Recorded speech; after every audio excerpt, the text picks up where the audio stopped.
bimbingan dan konseling. Nah, di sini kita mau ngapain sih, Kak? Di sini kita akan ngobrol santai tapi tentunya berbobot, dan ini seputar hal bimbingan dan konseling, mulai dari masalah remaja, sekolah, emosi, hingga cara mengenal diri sendiri. Karena setiap orang punya cerita. Dan setiap cerita layak untuk didengarkan.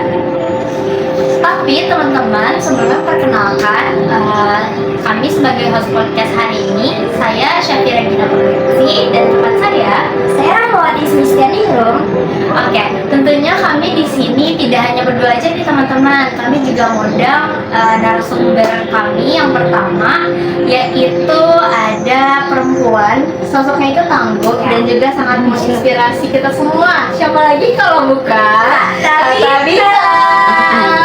Halo, Kak Adin. Gimana tadi Kak selama perjalanan di sini? Lancar, gak macet hari Minggu sih ya. Oh ya, Iya, alhamdulillah. Kabarnya gimana Kak? Terakhir Udah lama banget ya ngapain tuh ya? kamu tuh pas kapan ya sama Kak Adit ya? Diskusi. Pas diskusi, benar. Oh iya, Diskusi benar. yang di Sibling. di Sekreo. Iya. Nah pas diskusi tuh kita membahas tentang pengembangan diri nih, ingat gak? Oh iya. Tokohnya Maslow itu nggak sih? Maslow. Iya. Nah gimana kalau misalkan hari ini kita membahas tentang teori Maslow? Ini kan ada berkaitan nih sama kebutuhan ya Kak ya. Nah mungkin banyak nih dari teman-teman kita yang tahu tentang teori ini, tapi mereka nggak benar-benar paham gitu teori Maslow itu sendiri. Menurut Kak Abid nih, apa sih dan bagaimana teori Maslow itu? Boleh nih. Jadi teori Maslow itu kan yang menciptakan adalah Abraham Maslow. Tahunnya udah lama banget tuh, tahun 1940 kalau nggak salah ya. Pokoknya dia bilang kalau yang mendasari atau yang memotivasi manusia itu berdasarkan ada tiga. Itu ada 5 tingkatannya. Gambarnya itu kayak piramid. Bisa visual ya nanti gitu. Ini kayak gitu. Boleh, pokoknya gambarnya seperti piramid dari kebutuhan yang paling dasar sampai tingkatan yang paling atas. Yang pertama pastinya kebutuhan fisik atau fisiologis, makan, tidur, terus tempat tinggal. Pokoknya kebutuhan fisiologis ini untuk keberlangsungan manusia itu sendiri. Nah, setelah fisiologis itu di atasnya ada kebutuhan rasa aman. Dia aman dari lingkungannya, dia aman secara emosinya dan yang lain-lainnya. Pokoknya kebutuhan rasa aman. Di atasnya rasa aman itu ada kebutuhan sosial untuk membangun hubungan dengan orang lain, pertemanan, diterima di satu kelompok. Setelahnya itu baru yang terakhir atau keempat itu ada kebutuhan pengakuan atau penghargaan gitu. Dia butuh dihargai, butuh dicintai, butuh diakui keberadaannya, ya kan, terus kinerjanya gitu. Nah, yang terakhir puncaknya adalah aktualisasi diri, dimana dia udah nggak lagi tuh bergerak atas dasar orang lain, tapi bergerak untuk dirinya sendiri. Jadi udah penerimaan, dia udah paham sama dirinya sendiri, dia udah nerima dirinya sepenuhnya, apa potensinya, kemudian berkembang untuk dari potensi yang gue milikin, gue bisa apa ya buat bermanfaat bagi orang atau buat bermanfaat buat dunia, aku nyumbangin apa nih buat dunia. Nah, itu udah sampai ke tahap aktualisasi sendiri. Dan sebenarnya tahap yang paling basic dari si kebutuhan ini tuh gue di bawah rasa aman dan fisiologis. Sebenarnya sih seperti itu ya. Tapi kalau teman-temannya mau komentar boleh silakan. Nanti komen di bawah aja guys. Ini di YouTube atau di IG? Di YouTube. Harusnya ya YouTube. Nah, Lika, tadi kan kakak bilang ya, Maslow itu bikin teori ini tuh di tahun sekitar 1940-an. Ya. Kenapa sih kak? Sampai sekarang tuh masih sering digunain teori ini? Oke, mungkin karena teori ini tuh bisa diterapkan di berbagai aspek gitu ya, nggak cuma untuk individu atau kepribadian, tapi bisa digunakan dalam pendidikan, terus dalam industri yang ada karyawan dan yang lain-lainnya. Karena memang relevan sih gitu, ibaratnya apakah orang yang kelaparan, yang tidak punya tempat tinggal, dia akan bisa memikirkan bagaimana passionnya, bagaimana bakat dia. Pasti dia akan lebih mengutamakan untuk kenyang dulu atau untuk bisa tidur dulu nih, baru dia mikirin ke yang lainnya. Jadinya step by step, kayak level per level lagi gitu kalau di games tuh si teori ini. Berarti mikir ke aktualisasi diri, atau boleh langsung misalkan dari kebutuhan dasar ada step-step yang terlewat langsung ke aktualisasi diri gitu, jadi ngacak gitu. Karena kan setiap orang pengembangannya beda-beda ya gitu. Sebenarnya ada dua kebutuhan berdasarkan kekurangan sama kebutuhan untuk perkembangan.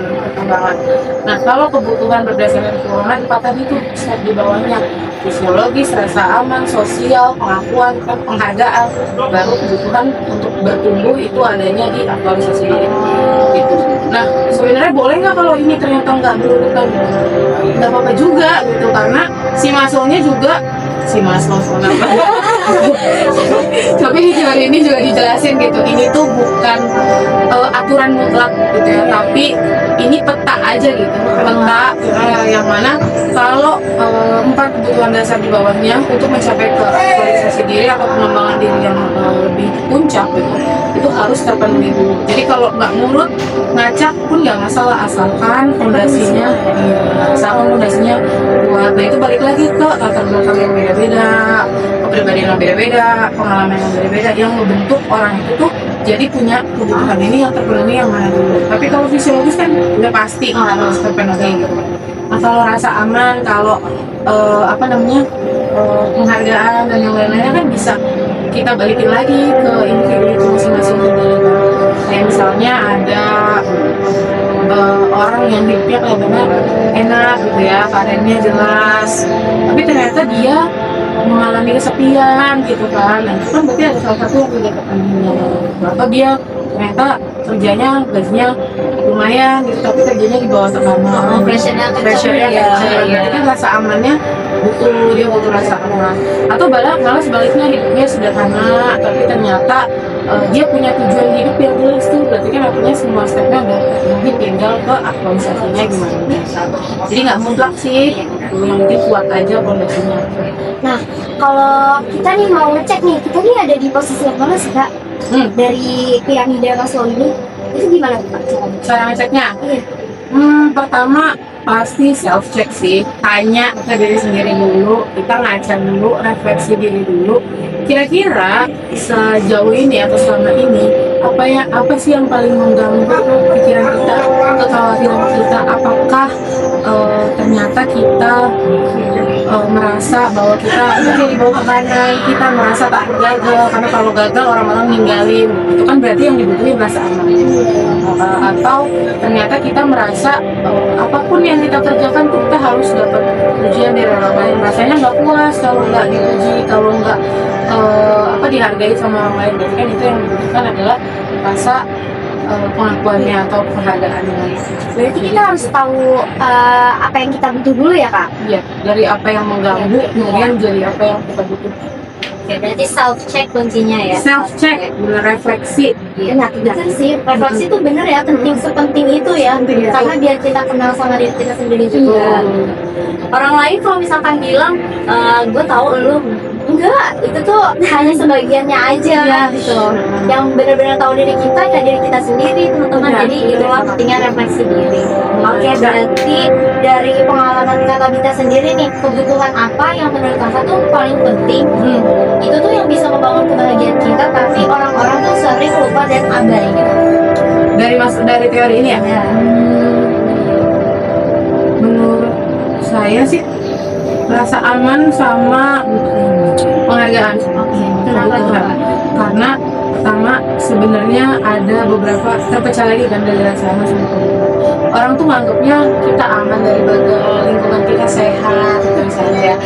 Itu banyak yang akhirnya keliru, ternyata emosinya itu nggak aman. Jadi ketika dia punya lingkungan yang sehat gitu ya, semua didukung, akhirnya dia jadi lebih gampang. Jadinya dia sebenarnya yang dia butuhkan adalah rasa aman dari kegagalan yang nantinya dialami. Itu tuh orang nggak mikirin itu. Orang tuh mikirin gimana caranya gue berhasil, gue bisa meraih itu semua. Tapi nggak mikirin selain gue berhasil, kalau gue gagal gue harus ngapain, siapa yang akhirnya nemenin gue sama penghargaan sih. Kalau penghargaan tuh kadang-kadang dibagi jadi dua juga, ada eksternal sama internal. Nah, orang ini banyak ya, beberapa orang mungkin ya itu fokus ke kebutuhan penghargaan dari eksternal, dari orang lain. dia lupa tuh kalau dari dirinya sendiri dulu lah yang harus menghargai dirinya sendiri, baru kemudian dia membutuhkan penghargaan dari orang lain. Kadang-kadang kita justru baik sih ya sama gimana caranya kita menghargai diri kita. Iya, betul. Jadi kalau kita berusaha kemudian hasilnya nggak sesuai, kayaknya kita marah, kecewa gitu. Padahal harusnya kita tetap menghargai proses sampai terlepas lah dari apa hasilnya, tapi prosesnya yang justru kita hargai dari diri sendiri. Itu sih yang akhirnya menghambat kita, banyak menghambat beberapa orang susah untuk sampai ke aktualisasi diri, bahkan untuk menciptakan kebahagiaan dia sendiri gitu ya. Dia lupa. Pernah nggak sih kata Bita tuh kayak merasa dari luar nih perfect banget kelihatannya, orang lain juga muji, ih lu enak banget ya, ini lu pertemanan positif, semuanya positif vibes lah. Tapi kalau di rumah kita tuh merasa ada yang kurang, ada yang kosong. Karena kan ada individu ya yang merasa di rumah tuh cuman jadi alat prestasi buat orang tuanya. Nah itu tuh mereka tuh yang kayak gitu tuh masuknya ke udah siap untuk proses aktualisasi diri atau gimana tuh Pak? Jawabannya tentu belum siap untuk menuju ke aktualisasi diri. Karena tadi dia bilang kan, di luar kelihatannya enak tapi ternyata dalamnya dia hanya merasa jadi alat prestasi orang tuanya. Kalau ngomongin berarti kan itu terkait penghargaan kan, kebutuhan penghargaan. Berarti yang dia terpenuhi adalah kebutuhan penghargaan dari eksternalnya aja. Dia lupa untuk memenuhi kebutuhan internalnya, betul. Sampai ada perasaan itu kan berarti ada dia berperilaku untuk memenuhi aja gitu ekspektasi orang tua. Jadi sehingga ketika dia dapat prestasi itu tuh rasanya kosong gitu kan, karena dia lupa tuh untuk sebenarnya yang diri sendiri mau tuh apa, sebenarnya bagaimana caranya menghargai diri sendiri terlepas daripada prestasi yang dia dapetin. Dan pastinya tadi rasa aman dari kegagalan dia tuh, karena orang tuanya punya ekspektasi, jadi dia merasa nggak aman kalau dia gagal. Pressure ya jadinya. Ya, terpressure terhadap prestasinya itu. Terus juga Kak, kan banyak nih teman-teman kita dan anak muda yang menonton podcast kita hari ini itu yang self love gitu ya, atau enggak self actualization. Nah dari piramida Maslow sendiri ini, apakah itu tandanya mereka udah sampai nih di puncak aktualisasi itu atau belum si self love ini? Self love sama self Actualization. Nah, itu jadi dua perspektif sih. Pertama sisi positifnya, pada akhirnya banyak anak muda di generasi Z gitu kan. kita generasi Z akhirnya peduli kan sama kesehatan mental, sama akhirnya mencintai diri sendiri gitu. Itu sisi positifnya.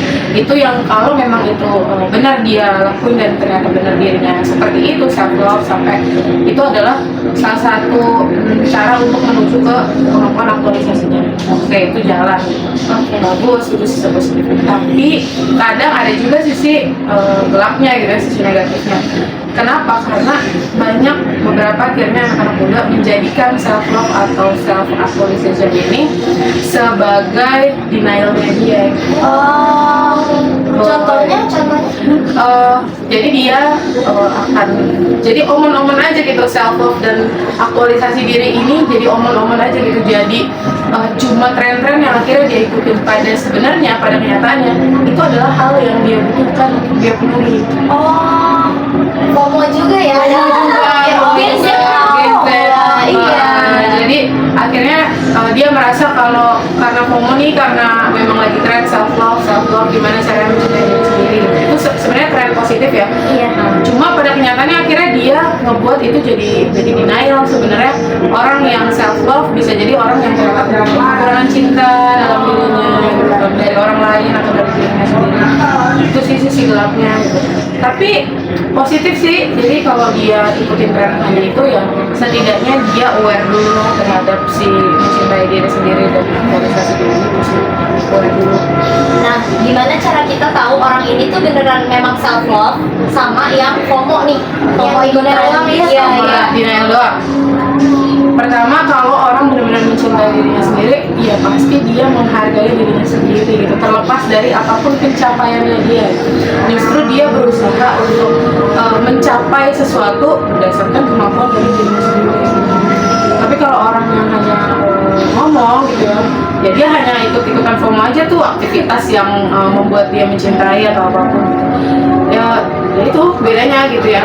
Jadi nggak benar-benar diterapkan, dia hanya mengkeluarkan itu, tapi ternyata dia masih belum bisa menghargai diri.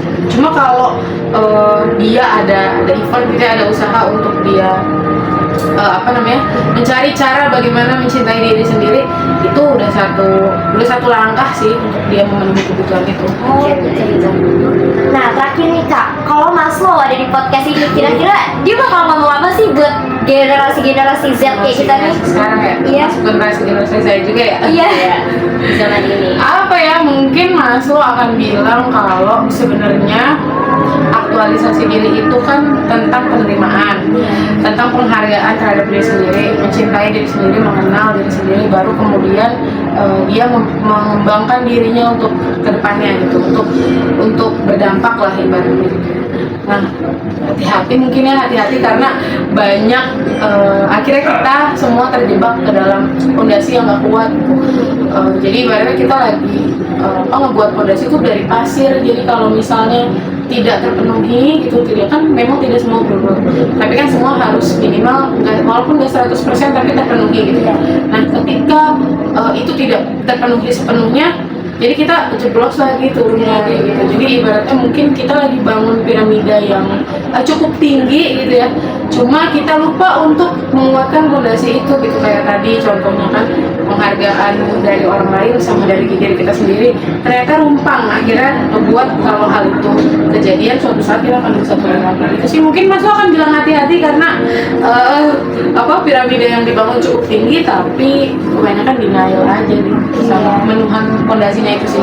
Berarti tadi kuncinya adalah hati-hati dan jangan lupa kokohkan fondasi. Iya, gitu kokohkan ya. fondasi. Karena Jangan piramida yang denial. kita buat tuh tinggi ya. Tinggi lumayan. Ya piramida juga kayak kalau kita main Uno, ya kan? Kalau misalkan Uno-nya bawahnya nggak kuat nih, jongsong atasnya nggak bisa langsung Jatuh lagi. Akhirnya nggak sampai ke tahap aktualisasi. Betul, ya. Jadi Baik itu pelan-pelan aja sih. Iya, betul, setuju. Pelan-pelan asal step Nikmati sampai prosesnya ya. Betul, cakep nih. Kayak lagu ya kan. Oke, baik. Mungkin itu saja yang dapat kami sampaikan di podcast hari ini. Terima kasih banyak kepada Siblingers yang sudah menonton. Terima kasih banyak juga kepada Kak Abid sudah menyempatkan waktunya untuk menjadi narasumber pertama di podcast kita. Spesial banget. Spesial ya. Terima kasih banyak ya Kakak. Terima kasih kembali atas Hati-hati di kesempatan. jalan ya. Semoga kita ada kesempatan lagi buat bertemu sama Kak Abid. Dan yang pasti ngebahas bahasan baru lagi. Sharing lagi. Makasih juga Kak udah sharing ilmunya. Ini sangat bermanfaat bagi kita pribadi dan juga teman-teman yang nonton. Makasih banyak. Bye bye.